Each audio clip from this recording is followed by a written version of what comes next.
Hey, listen. First of all, thank you for joining me today. Real quick, I wanted to run something by you. Something that I've been seeing in my office, actually, more importantly than I've been seeing in my office, something that I have been battling with myself. And that is the onslaught of negative thoughts when I'm trying to accomplish something. So, since maybe October, I've been struggling off and on, uh, accomplishing things, getting things done that I know I need to get done. Sometimes simple things, and the thing that I realize, my glasses are dirty. The thing that I realize is that I've tried everything I knew how to try. Talked to different people, read different books, and honestly can't remember how I made this discovery on last week, but what I discovered was there was more work that I needed to do, and so I have this book, amazing book. This book called, let me see if I can get it to focus for you, How to Do the Work, by Dr. Nicole Lepera, whatever. How to Do the Work. So I started reading the book, and one of the things that she talks about in the first chapter is our negative self-talk and how it affects the way we show up in life. So after that first chapter, I began to monitor my thoughts more carefully.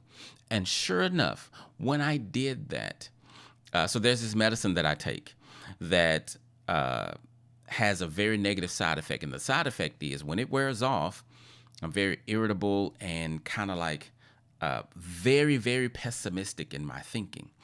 Well, I took the medicine this weekend because I needed it. But after reading the chapter, what I noticed was when the medicine wore off, that irritability and the thoughts that normally attack me, they didn't, I can't say they didn't come, but they did not dominate me. Why? Because in just the first chapter, I had gotten skills or information on something to do different the way that I think. So, what I want to share with you today, I know that was a long intro, but what I really want to share with you, watch the way you talk to yourself. Okay? Watch the things that you say to you.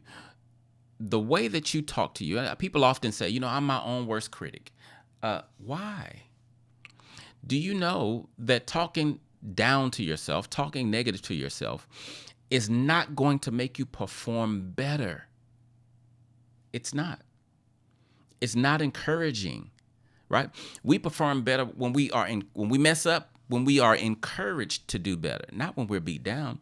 And too often we beat ourselves down after making mistakes or whatever. So yesterday, me and my wife went to church. We came home from church, got home about, I don't know, let's say 12. From 12 o'clock till about maybe 7 o'clock, I sat on the couch and did nothing. Now, my plate of things to do is full. I have 2 businesses to run. There's always something to do. I have a lot of growing to do, right? I'm not perfect, so I have a lot of growing. There's plenty to do. But I sat on the couch intentionally and said, I'm actually going to take a whole day off. I'm not doing anything. And I just sat on the couch. But here's the point of me sharing that with you. In doing that in times past, I would have beat myself up.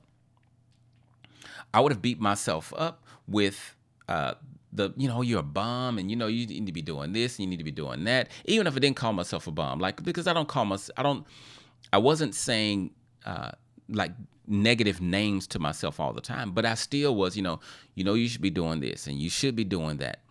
But after reading the book, after reading chapter 1 of the book, I'm on chapter 3 now, I read slow. But after reading chapter 1, here's what I would tell those thoughts when they would come in my head. I would say, no, I'm doing right now what I'm supposed to be doing, which is whatever I want to do. Okay?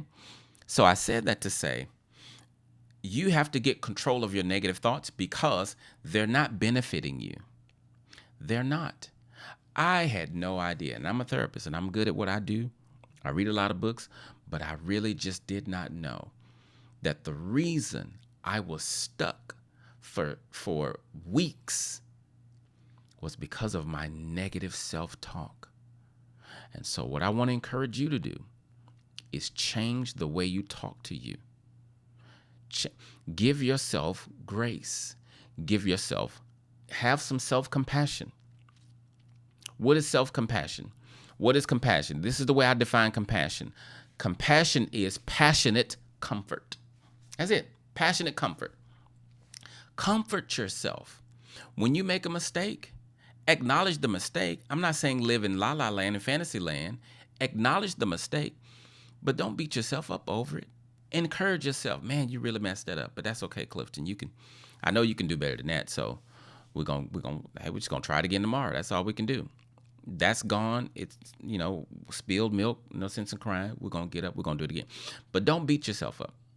Okay. Now, let me add this addendum to this while I'm on it. Stop talking crazy to your children too, because it's not benefiting them. You're trying to correct them. You're trying to get them to live a certain way. Your negative talk, your ugly talk will not do that. I'm telling you. Listen, don't talk to your children in a way that you don't want someone talking to you, period. No matter what they do. You're a human being and you're imperfect. So that means you mess up things. You make mistakes. When you make mistakes, do you want your boss coming in your office cursing you out and fussing at you and yelling at you? No. Stop doing that to your children. It's not helpful. You're not helping them. You're harming them. Okay? So, message for today, limit the negative self-talk. And when I say limit, that's only temporary. I want you really to eliminate it, honestly. Eliminate negative self-talk. Learn how to accept responsibility, but then encourage yourself. Seriously, learn to encourage yourself. Okay? All right. You guys be great. Enjoy your week. And that's it. That's all I got.